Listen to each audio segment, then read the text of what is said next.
Welcome back to Awkward Chats. This month, we're going to be talking about some travel tips since we've been traveling for almost the last year straight. Yeah, it's been a crazy year, so come get awkward with us. Awkward.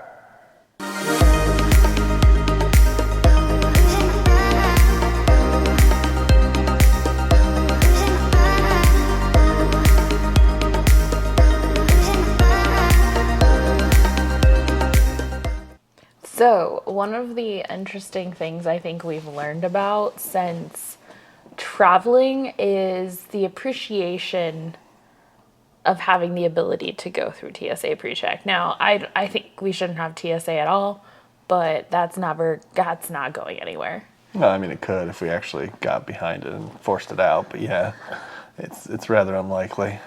But going from like traveling standard and having to stand in the standard security line, especially at major airports like Atlanta, what's another big one I've flown out of? Miami, Fort Lauderdale. Well, Phoenix is a big one. Yeah. Seattle is a big one.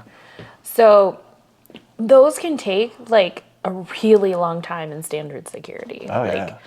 I've waited an hour, if not longer, before just to get to the front of the line for security.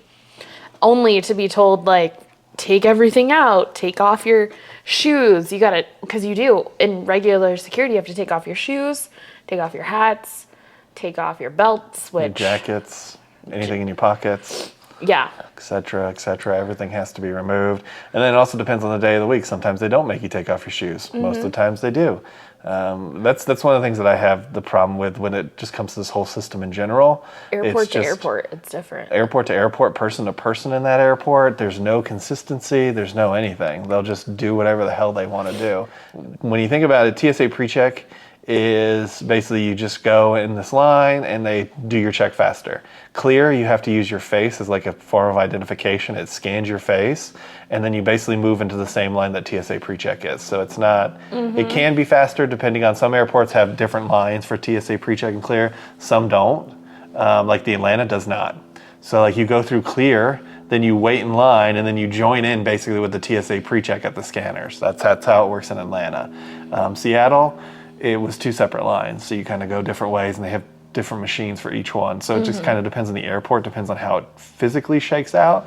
But like Nancy said, it is so worth it, but still confusing. Yeah, it is confusing. Last time I went through the TSA Pre-Check, they had to swab my phone. So my phone went through the machine and got scanned, and then I had to go through, put my stuff back on, give them my phone, and then they wiped around the edge of my phone and had that scanned.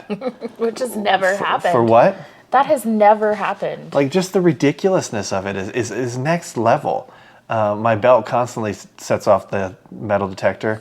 And when I worked for the court system, one of the things I talked about with the police officer who was running their scan thing is like, oh yeah, they can easily tune that out because it's a different type of metal that's used in a gun that's used in a belt. But they just choose not to.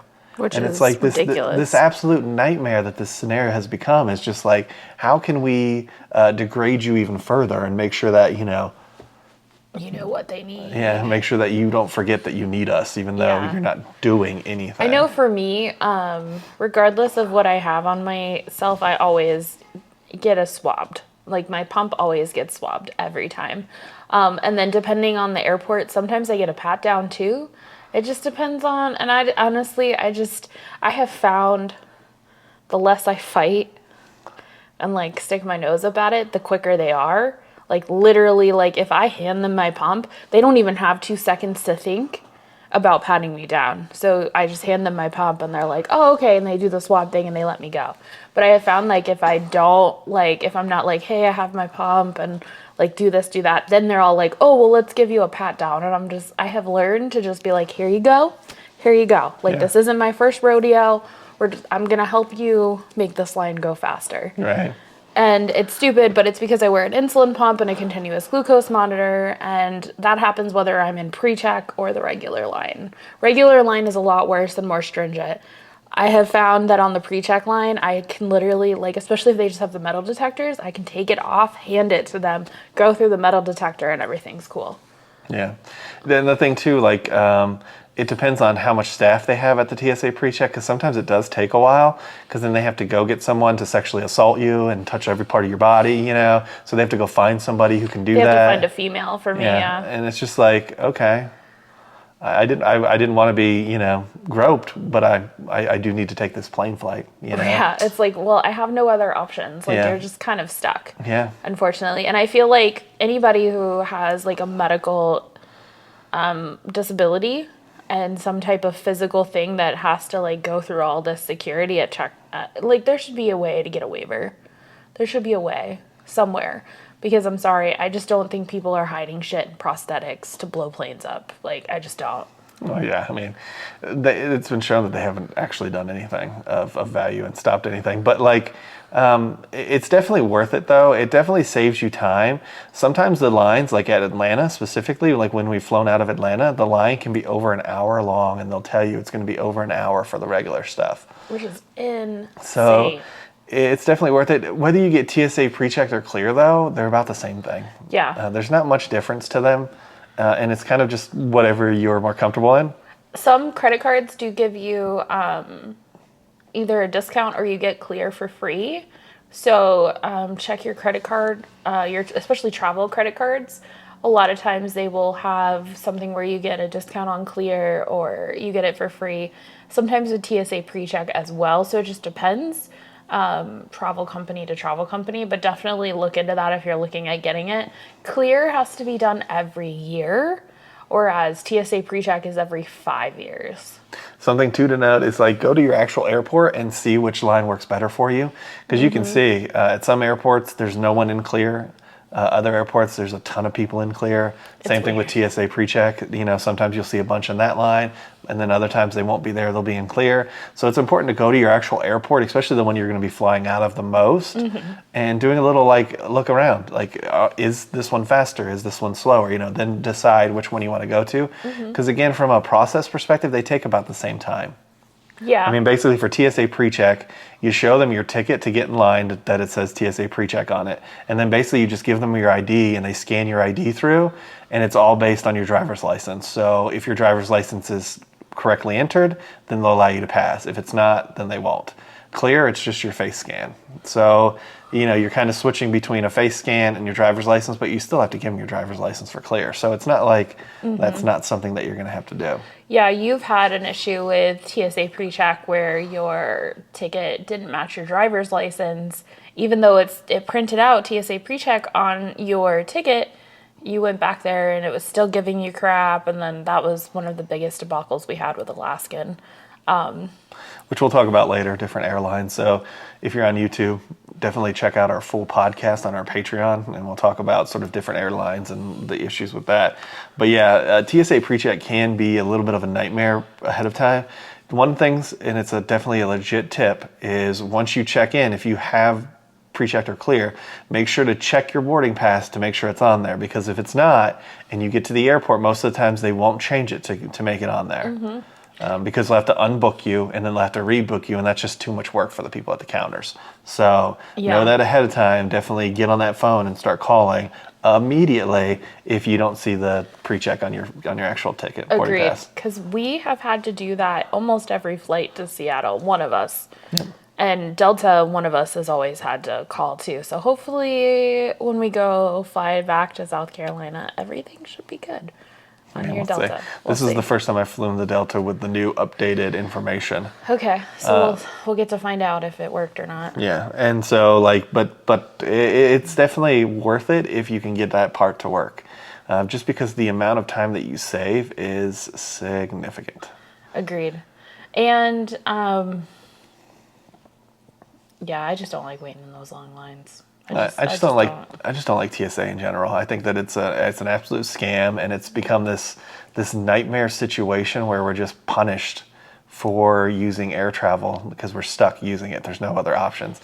It's not like we have high-speed rail or anything in this country that would be another option. So we're stuck with this horrible system, and they just abuse you in it because you have to use it. And like you can't bring liquids back, and like all this like. Well, it's not even liquids. Our toothpaste got stolen. Yeah, I mean, like they took our toothpaste in Atlanta, which was stupid. It was like, okay. it's toothpaste. It's under 7 ounces, even though the container was 15. It was only like a quarter of the way full. So it's less than 7 ounces. So that shouldn't have applied. And then when she was looking through your bag, she had no idea what she was looking for. She's trying to steal other stuff. And she's like, is there anything else in here I can take? She literally asked you. And it was like, what? Yeah, it was weird. What? Again, one of the reasons I don't like flying out of Atlanta. Yeah, it could just be an Atlanta thing, but it is what it is, right? So, sadly. But yeah, so if you are planning a trip in the future and you're looking for an easier way to get from point A to point B without having to stand in a really long security line, it was only like $80, I think, in total for us to do TSA Pre-Check, and it's good for 5 years. And pretty much every airport in the United States has TSA Pre-Check. Now, it is a little bit of work ahead of time. You did have to get all your documents together, like birth certificate, driver's license, I think social security card. Mm-hmm. And basically, we set up an appointment at one of the offices. Ours was inside of a Staples. Which was nice. But there are other places too. They actually have them at the airports as well. So you can actually schedule one to be at the airport. I don't know why you'd want to, because most airports charge you for parking.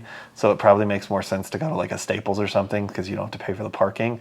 But basically, you just bring your stuff in there. You sit there. They fill out the information. They take your picture. Fingerprints. And your fingerprints. And then in like less than a week, we got it in actually like a day. Yeah, ours was in within 72 hours, I think. We had ours. One of the annoying things, though, is that they don't actually send you anything. You just get an email with a number on it, and that's it. Now, you can go back to the website and look up your number in case you misplace that email or something goes awry. But yeah, they don't send you anything physical for this. Which is kind of ridiculous. We've gotten into a society where we just pay and we don't receive anything in return. Yeah, there's absolutely nothing physical that you get back from that. It's merely money for the government to process. And it's basically, too, they connect it with TSA Pre-Check to your driver's license. But for some odd reason, you have to keep putting it in, even though your driver's license now shows that you're TSA Pre-Check. Like, there's a bunch of stuff that is like, why do we have to do all this extra steps if you should already have all these pieces together? Agreed. But definitely worth it, like we said. So if you're going to travel more than twice in a year, I would say it's definitely worth investing. So then you can just kind of ease your way to the other side of TSA. Or if your main sort of flyout is Atlanta, like one of those big airports. Yeah. Even just one time a year, that could be worth it for you. True. And at only like $80. Yeah. It's not really that bad. So stick around, because we're going to keep talking about travel tips. And if you are watching this on YouTube, make sure you like the video. Hit that subscribe button. And make sure you ring that notification bell so that way you're notified when we do at least 3 videos a week. And we'll come and get you for the next one. Ain't that the truth, baby Ruth? Bye, everybody. Bye. All right, so now that we've talked a little bit about TSA Pre-Checked, what's next? I think our travel tips in general, just like things that we've just kind of picked up along the way. I know for me, always buy those little refillable containers, so that way you can bring your own shampoo, conditioner, body wash. Like, hotels do provide that stuff, and they're definitely getting better the more hotels that we go to, but I don't always like the scent, because there was one hotel we stayed at that had like this weird ginger smelling product, and I just did not like the way it made my hair smell. It did the job, it got me clean, but like I just didn't like the smell. So for me, I definitely 100% hands down will continue to use the refillable containers. What about you? Well, I mean, we were going to talk about Hilton versus Marriott was going to be our next topic. So kind of steamrolls into that, the difference between like the Hilton hotels and the Marriott hotels. Hilton is definitely an interesting experience. We've stayed at a lot of hotels in the last year. A lot of hotels. A lot of them were Hiltons, and then we stayed at some Marriotts too. So we stayed at a good portion of Marriotts too. We first started staying at Marriotts just because we were kind of frustrated with the Hiltons. We got to the Platinum, right? Is that the highest Hilton? It's Platinum. So Hilton's highest is Platinum. So we got there. We started staying at these other hotels. You didn't get any of the benefits they guarantee you. We were supposed to get free upgrades. We never got a free upgraded room. Never got a free upgraded room. You're supposed to get free snacks. We never got the free snacks. We would be lucky if they even had any snacks and they'd be like, oh no. They'd have a whole pantry full of stuff, and they'd be like, no, we don't have any snacks. Literally walked into a hotel, asked for the snacks, and they were like, no, we're out of our free snacks. And I'm like, well, can't I just take a soda or like, something from over here? Oh no, we can't do that. And I can't tell you how many other hotels I have stayed at that let me do that. Oh yeah, the one that we stayed at off the Strip, that was what you did. You just grabbed 2 things from the whatever. Yeah, from the snack bar, and that was it. So we started getting frustrated because we weren't getting any of the perks that we were supposed to get. We didn't get any, and none of the free upgrades, nothing. And the customer service just wasn't really there, too. That was another frustration we were noticing, is that the staff just wasn't really that friendly. We were just like, you know what? Let's try another brand. Let's just try. Well, and the whipped cream to the top of that was the beds were super hard. The beds are always hard. For some odd reason with Hilton's, this is a legit tip. If you like a firm mattress, like sleeping on cardboard, like sleeping on like a plywood, concrete, that's Hilton's definitely your hotel. If you don't want a hard bed, avoid Hilton at all cost. And it's just like a weird hard bed too. Like it's just, and like we said, we've stayed in a couple in Phoenix. We've stayed at a couple in Anaheim. We've stayed at a couple. I stayed at a Hilton when I was in Bozeman. We've stayed in Vegas, in Atlanta, in South Carolina. We've stayed at so many Hiltons, and they're all kind of the same. And it's kind of disappointing in a way. We haven't stayed at, I think you said the Four Seasons is their top. We are planning on doing that just to sort of round this out to make sure that we've tried everything. But Marriott's have been so much nicer. Like if you look at the Marriott video on our channel from the university area around Arizona State, in Tempe, right? It was in Tempe? Yeah, it was in Tempe. In Tempe, Arizona, that place was fantastic. The place was absolutely fantastic. Huge gym, huge outdoor area to hang out in. Tucson. It's Tucson, whatever. Anyways, huge outdoor area to hang in. Super nice room, super comfortable bed. Staff was really amazing. Everything was good.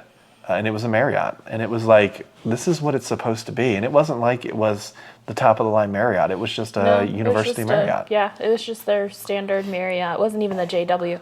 We stayed at the JW Marriott in Anaheim, and that was just as good. Yeah, that was a sweet stay. That was really nice. A very, very nice stay. We had a tub in our room, a shower. We had a tub and a shower in our room, which was nice. And the bed was comfortable. The pillows, that's another thing too, is like the pillows on the bed. I don't understand why some hotels don't put king-size pillows on a king-size bed. Like, it's because they just buy the same pillows for every room, that's why. So it gets frustrating. Yeah. But Marriott definitely puts king-size pillows on their king-size beds. Yep. At least the track record that I have seen. And we're going back to South Carolina this time. And we're going to try, so the previous 2 times we went to South Carolina, I stayed in extended stays. And so this time I'm going to try not staying at an extended stay. And we're going to stay at just a regular hotel that has a restaurant.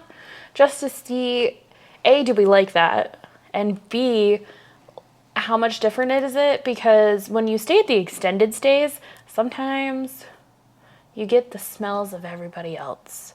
And I feel like they don't quite take as good care of the extended stays as they do the regular hotels. The regular hotels, they have a constant changeover of people usually. They don't usually have people there for more than 2 or 3 weeks.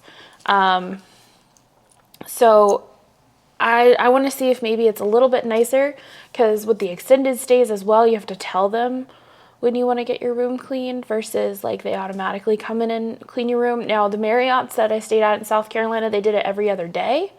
But let's say that happened to be the day you were sleeping.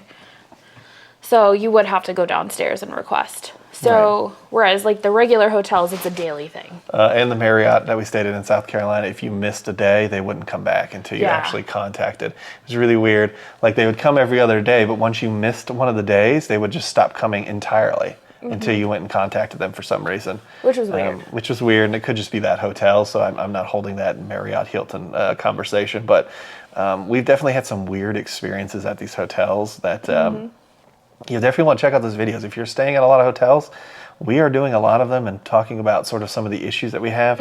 One of the things that you said with the extended stays is the smells is something that you will not realize are so pungent in extended stays. Like sometimes, nothing. You'll have a stay, you'll get nothing. Other times, it's like you'll just get these weird waftings of food and spoiled food. And sometimes people collect garbage in their room, so it takes forever for them to take it out. And then it's kind of like this nasty, funky smell in the hallways. We've had it all. Yeah, we've had some nasty extended stays. And yeah, so we're going to try staying at just a standard hotel that has a restaurant. One, hopefully maybe we can get food at the restaurant instead of takeout. Fingers crossed. Hotel food, sometimes they have like one or two things that's good. A lot of times it's not everything on their menu is great. Yeah. When we stayed at the JW Marriott in Anaheim, I will say they had a wedge salad that was chef's kiss. That every time we ordered, I was like, throw a wedge salad in there. They're like, that is the best. Ha ha ha. And I'm like, yes, it is. We got room service at that hotel one night, and that was fantastic. We got a steak. Did we share the steak? Or did we? Yeah. We got a steak dinner and a salad, and we just like shared it between the two of us, and it was good for a hotel steak. But it was a Marriott. Again, our experiences at Hilton's are definitely thumbs down. Like, I can't tell you one experience that's been good. Even when we lived off the Strip, like, people would like steal our stuff out of the laundry facilities and stuff, and the hotel would do nothing about it. So there was weird. There was these weird pieces to it. People would like unplug our car when it was charging, and they wouldn't do anything about it. And it was like, what the fuck is going on here? Like, we're staying here just as much as they are. Yeah. So every Hilton that we've been at has been something. A bit of a challenge. Yeah. But the Marriott's not so much. Like, straightforward. Everything is done easily. You can't talk any more sort of. And I would say their Wi-Fi is actually pretty decent at the Marriott's. Yeah. The one kicker I think that we don't care for at the Marriott's is when you turn on the TV, it goes into the Marriott spiel. Mario Lopez.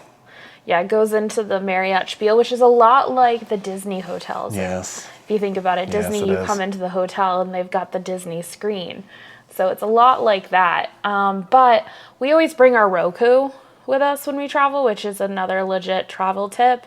If you're somebody who watches YouTube, Hulu, Netflix. Well, not so much Netflix anymore because they'll shut your account down. But yeah, any of those apps, it's a great way for you to be able to still be with your shows and be able to watch them because you just plug it into the TV and it operates just like it would. Now, you do have to set it up with all of your accounts and all of that stuff. It's not like it knows who you are until you tell it. But I have found that that's been one of our biggest pluses. It allows, because hotel TV sucks. yes. There's nothing on TV Yes. anymore. No, I agree. And the one thing about the Marriott's too is sometimes it's kind of difficult to get your Roku's plugged in there. That can be a little bit of a frustration because I've noticed a lot of them are mounted like hard to the wall and there's no little like gap space there. So sometimes they're not really considering how you're going to plug into it. But that's kind of across hotels too, because we stayed at the Silver Cloud. That was the same problem. Like it's just Theirs was probably the most difficult I've ever had. yeah, because they there put a was picture. no wiggle. Yeah, they actually put a picture right next to it where you had to put your head, so you had to like squeeze between the picture and the screen. It was a process. Yeah. It was a process. But legit tip, if you're going to be traveling for any length of time, or maybe you have kids too, and like they have their shows that they like to watch, and just plug it in, turn it on. Yep. And you're good to go until you check out. And again, like I said, we watch a lot of YouTube, so that just kind of makes it easier. Yeah. To watch the YouTube.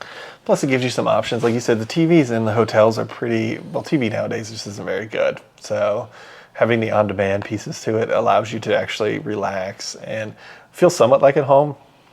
Especially if you're traveling for long periods of time, it's kind of nice to have some kind of normalcy there. Yeah, because I know when we're gone and it's almost time for us to come back, I'm always like, I'm so excited to go back to my house. That is my house with my stuff. With my stuff. Because traveling, like you kind of get used to like you pack what you need and maybe a couple other things to make your life easier. but it's not your stuff. Like, you're not surrounded like by the stuff that defines you and who you are. So it's kind of nice to have that little bit of normalcy. So one of the things too I found interesting in these hotels is like the fancier the hotel we stayed, the more opportunities there are for the guests to leave shit around. Like in the really expensive hotels that we stay at, like in the gyms and stuff, you always find like bottled waters left behind and like towels on machines and stuff. But in like the lower income hotels, I guess, you don't see that. It's like people clean up after themselves.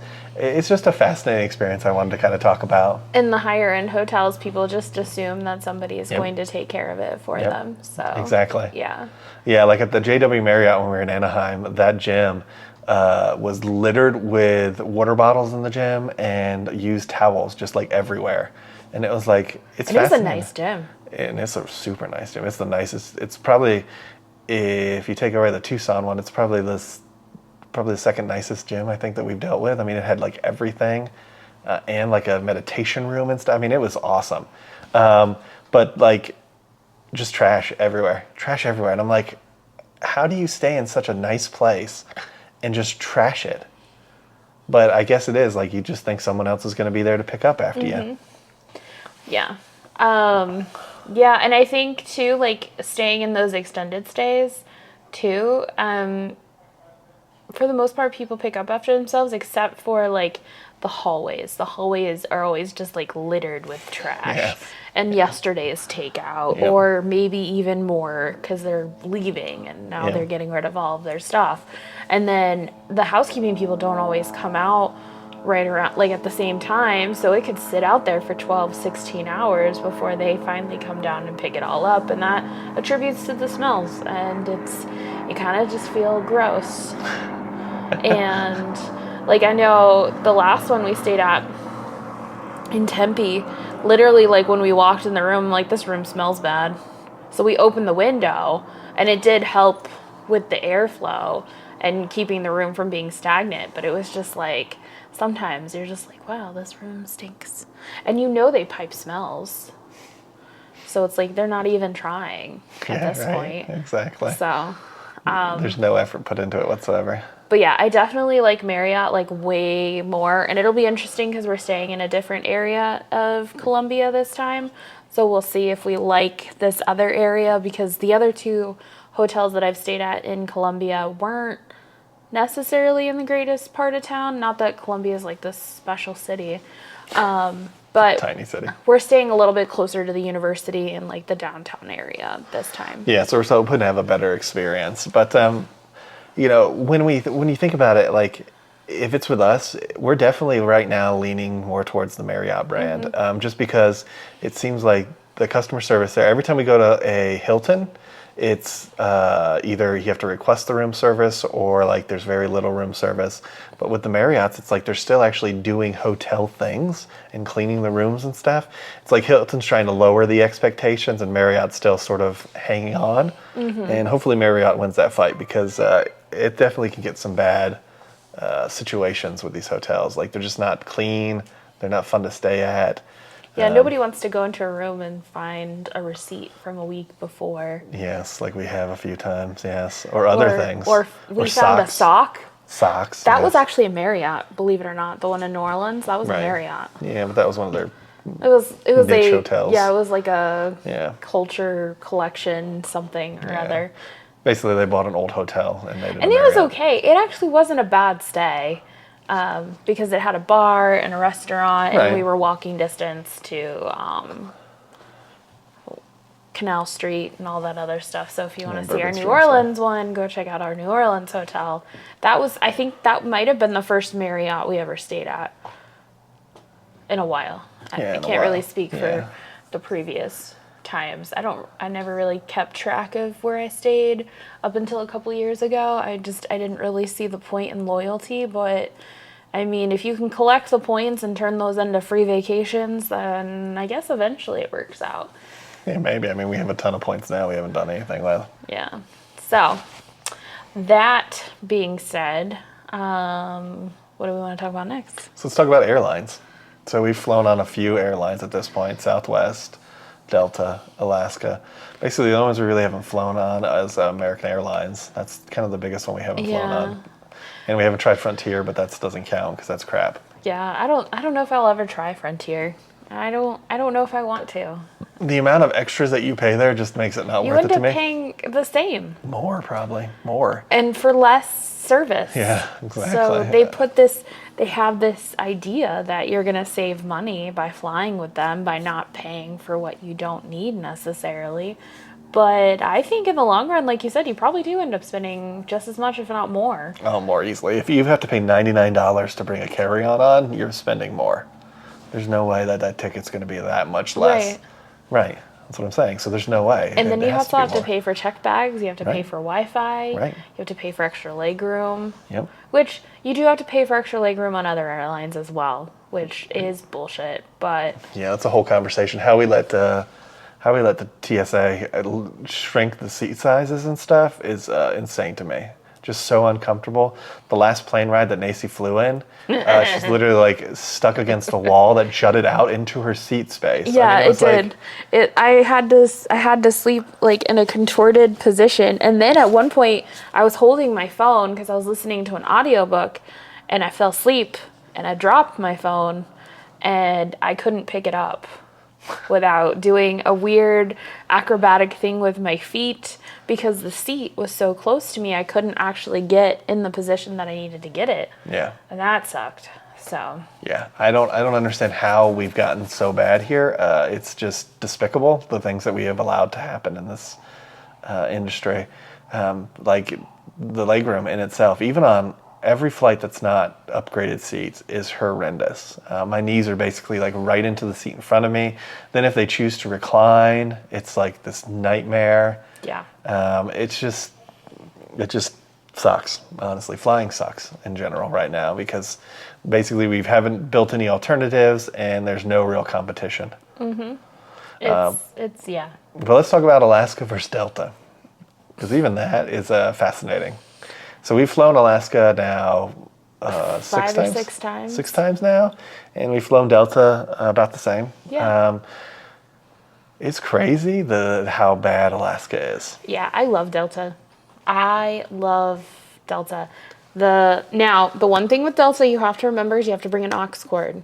Okay, you can't Bluetooth into their entertainment system. True. But the entertainment system is on the back of the seat 9 times out of 10. I think I've only ever been on one Delta flight where there wasn't one, and I think it was just because it was like a small plane.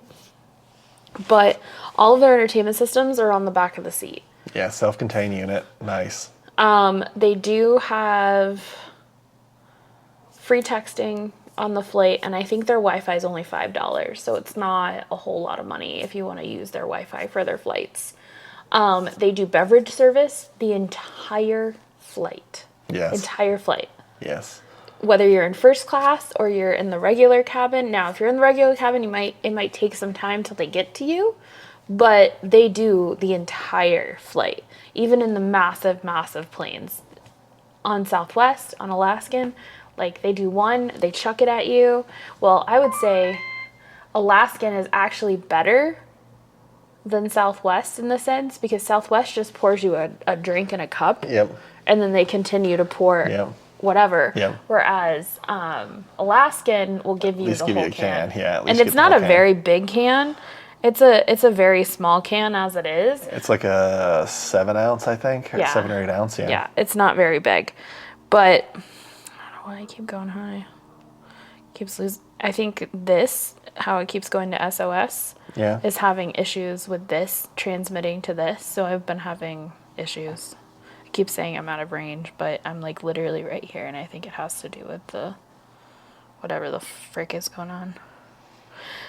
No, I don't want that much.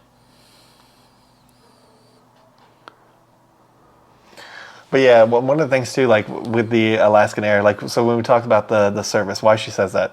So we've been on Southwest flights where they basically had this cart, and they were like, it was like a basket, and they're like shoving it between the aisles, and you basically passed it between passengers, and took some cookies or. I had one flight where they chucked it at us. Cookies or pretzels out, and you passed it down. And then we've been in other flights where they're literally just throwing them at us. Here, you want some pretzels? You want some cookies? and they would like just chuck it from the aisle, and it's like, And what then is going they're on just in here? the back hanging out, having a good time. Which, whatever, I'm cool with like everybody having a chill work day. But Our favorite was we flew during COVID times, and they were in the back with their mask off, like talking to each other. But if you were in your seat, you couldn't take your mask off. I was like, the fuck, dude, like the fuck. then there was another one. Also, too, one of the interesting things I think we noticed between first class and regular class is like first class, they don't give a shit what you got out. They Oh don't my care gosh, what you're no. holding. None of that. You could be holding a spiked ball in your hand and tossing it in the air, and they'd I'd be like, "That's cool, you're in first good. class." You're good. We're not going to tell you what But to if do. your backpack string hangs out 1 inch and you're not in first class, hey, you get down to the seat. It's like, what? That dude literally has a grenade in his hand and he's tossing it in the air, and you're like, oh, there's a little string And here. what was interesting on Alaska is I had these little clips that go into the back of the seat so you can hold up your phone. They would not let me keep my phone in it during landing. They made me take it out. And I was like, what the hell? Like, my phone is actually more secure here than it is in my hand while we land, because I could easily drop it, throw it, whatever. Here, it's fixed. It's not going anywhere.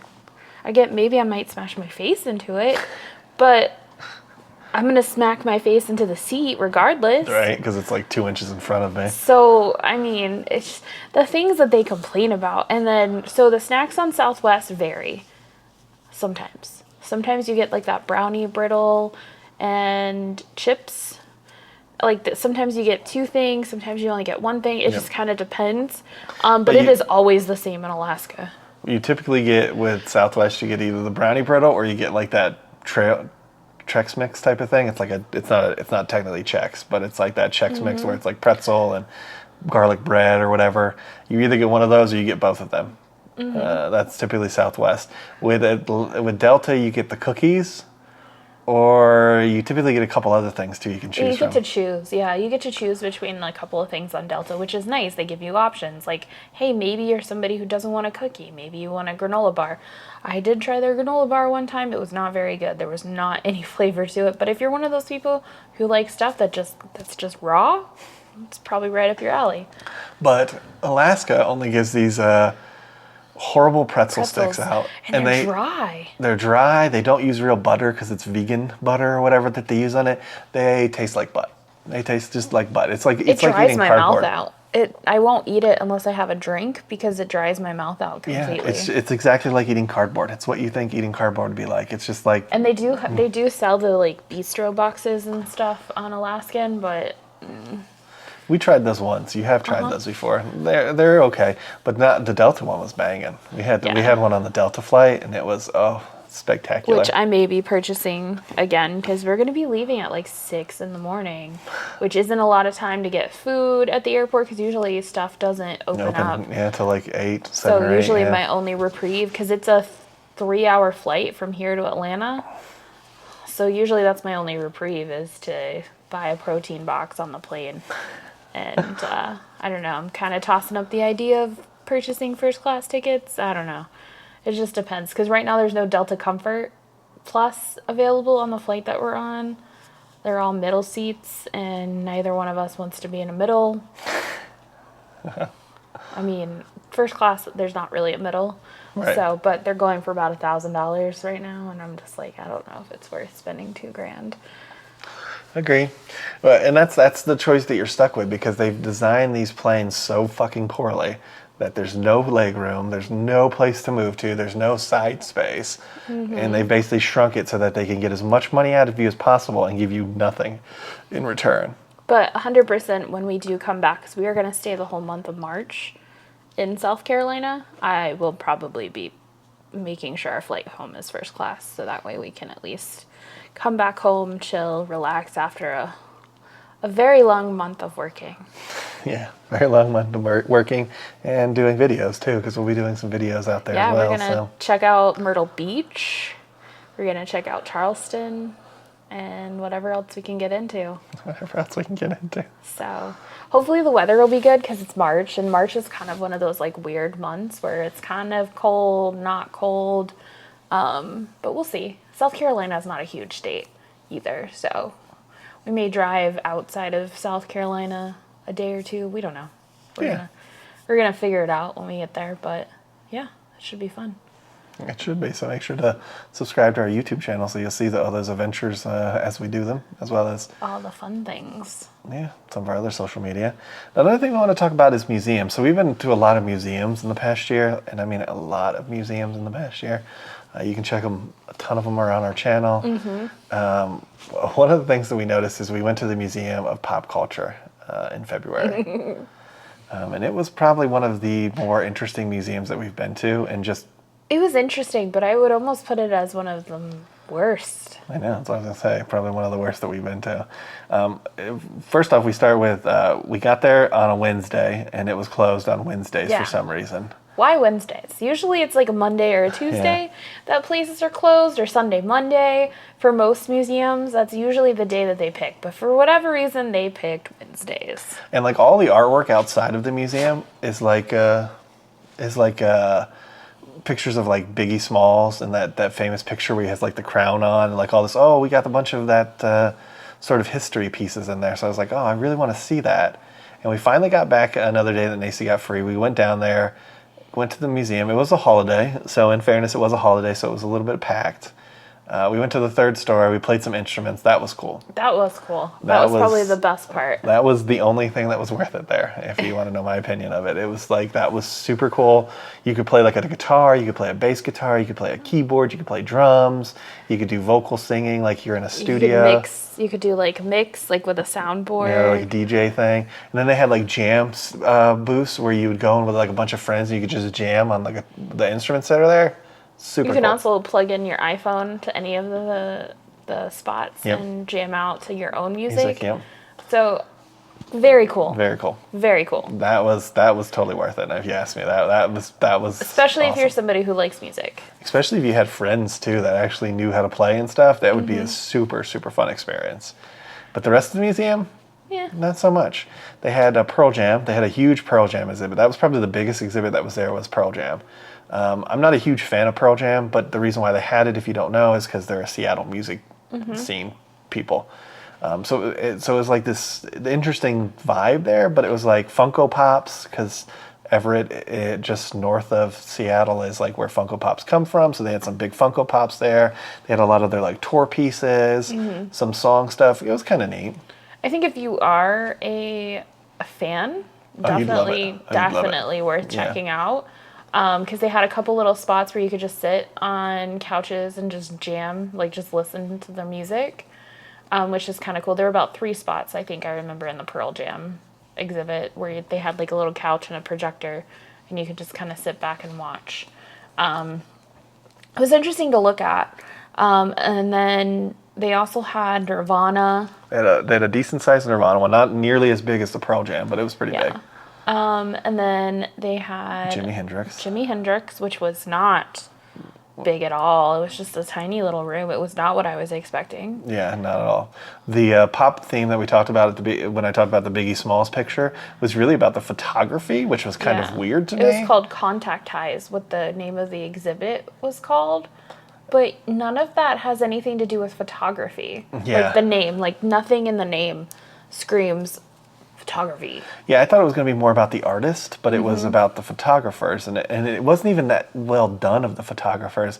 They would have like album cover shoots, and so they would have all the pictures from the album cover shoots, but they wouldn't really talk about the artist. They wouldn't talk about the photographer. It was just a picture of it there, and it's like, okay, cool, but like, anything else? Like, what was the story? Like, what was the inspiration? Like, what was the conversation you had with the artist? Yeah, why did they pick to stand in this position? Why were they in front of this building? Like, that's what I would expect to learn is like, okay, well, what did you envision? What was the conversation like? What was the story you were trying to tell? Because even though photography is stills, you're still telling a story with your pictures. Right, and but there was none of that. No, and like occasionally it would be like so-and-so photographed, like, and it would be who was in the photograph and the date, and like that's it. That's it. Yeah, that was the most, and some of them didn't even have that. Yeah, that was the most detail that you'd get. Or like Jay-Z's first album cover shoot, and that's all it would say, and the date, and it was like, okay, but like, why there? Why in front of this building? Why did he pick that?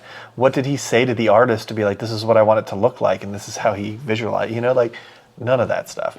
And then it also didn't talk anything about the artist, which is what I was hoping But for. then they had the whole Biggie's outfit, which was so out of place if you think about it now. Right. Because they didn't have anybody else's Right. outfit. So they had a Biggie Smalls outfit that he, I guess, used to wear a lot. They had His it all suit, yeah. set up on like a mannequin. And it was cool, but like you said, it didn't really fit because it wasn't a Biggie It wasn't exhibit. a Biggie exhibit. It was just like, I don't know, and we'll talk a little bit more about that too when we get to the end, like the weirdness of just the exhibits altogether. Then they had an indie game one, which was bad. They had a Mario mural on the outside, a Super Mario mural from the original Super Mario's game on Nintendo that you could take a picture of, and we actually have that if you see it on our channel. That's actually going to be our thumbnail. And then you go into the actual area, there's no Mario in there. Which Nope. Nintendo at one time was an indie developer. It was a very long time ago. It's But it clearly was not weird. anymore. It was weird. It was not what I was expecting when I walked in there. Right. Like what I was going to get back from that. And then you kind of go out into this big main corridor that separates the first building from the second building. And it's just like, it kind of looks like it could be a concert space. Yeah. But it's just a bunch of big screens and they do play concert footage in there. And that, I guess if you wanted to just sit back and like listen to unknown bands, okay. And to the right was the Gift shop. gift shop, yeah. And then to the left was the other building. And the other building only had a few exhibits. It had the Pearl Jam was in the other building. And then it had a horror and a sci-fi. Mm-hmm. And was the... in the fantasy. Was the fantasy one was there too? So it basically had like 4 different rooms.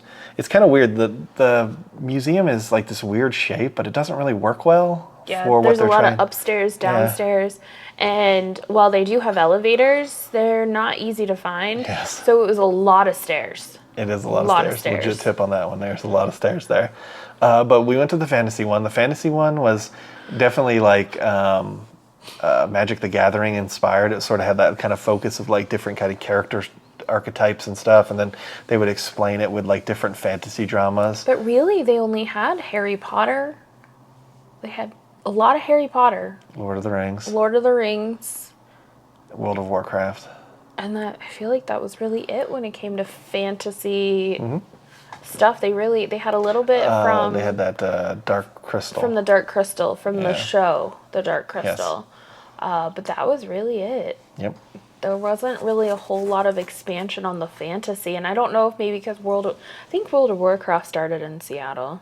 I think so. Yeah, I think it is. So I think that's part of why that was such a heavy influence there. And then I think we all know Harry Potter didn't start in Seattle, but they probably just it's probably an easier resource to pull from. Well, we'll talk about that in the end too when we talk about how we think they came up with some of these displays. But yeah, like definitely like easy, like Lord of the Rings is big, Harry Potter is big. That's kind of what they had in there. And then the downstairs below the fantasy exhibit was you had horror over here on the left and the sci-fi on the right, and they actually connected to each other in the back in like a back hallway area. And both of those, while interesting to go through, the horror one was just photo opportunities. Yeah, it was like Instagrammable space with very little actual stuff from movies. Yeah, there wasn't. And like some of the stuff, I wasn't sure if they were recreations or if they were actual screen use stuff because again, It didn't say. It didn't say. Like they had in the sci-fi section, they had this whole wall of weapons. And there, so like they're different sci-fi weapons, but they didn't say if they were screen-used props or recreations, and some of them were clearly recreations because they did not look very good once you got close to them. They did not look good at all. But some of them may have been props. Yeah. I don't know because it didn't say. And you had to go to a secondary kiosk to even like figure out which each one was Right, specifically, or to even confirm what you thought one was because they weren't labeled in the case itself. Right. Which was a little frustrating. And then you had the weird thing of the aliens were in sci-fi but not in horror, which again I would consider aliens more horror than sci-fi. And then they had like Mr. Pointy from Buffy the Vampire Slayer, the TV show, Which is in horror. more sci-fi And than it is Yeah, horror. and that's more like even fantasy. You could make an argument Yeah. that's more fantasy than horror. Because it's kind of a comedy. It's a drama comedy. Yeah, It's a satire. dramedy. It's a satire of horror movies, is what it is. Yeah. Is what it is. So it's like this. It's not a horror movie, but her weapon was there, and then they had like a Blade costume that was in the horror section, which, okay. But again, I didn't see Blade as a horror movie. I don't know. I just don't see Blade as a horror movie, I guess. It was very weird. It was just very weird. Yeah, it was. And then they had like yeah. Doom. They had some Dune stuff, and then they had some Doctor Who stuff, but Not even like they didn't even have like the doctor's costumes or anything. No. They just had a dialect and a 1960s dialect, and then a dialect and like a 1960 Cyberman. Mm-hmm. And then they had a Shield outfit from, I don't know what series it was from. They just said it was Shield. And I'm guessing it's probably in the 60s too. which was weird. It was strange. And then what they chose from like Avengers was weird. Yeah. Yeah, they had one X-Men there. They had Beast from X-Men First Class. And it was like, okay, out of all the characters, you thought Beast was the best one to show here? Like, And then the Star Wars section, but like nothing Star Trek. There was or nothing Stargate. Yeah, Stargate. Star Trek, but they had Battlestar Galactica. Yeah. It was weird. So it was very mixed hodgepodge of stuff.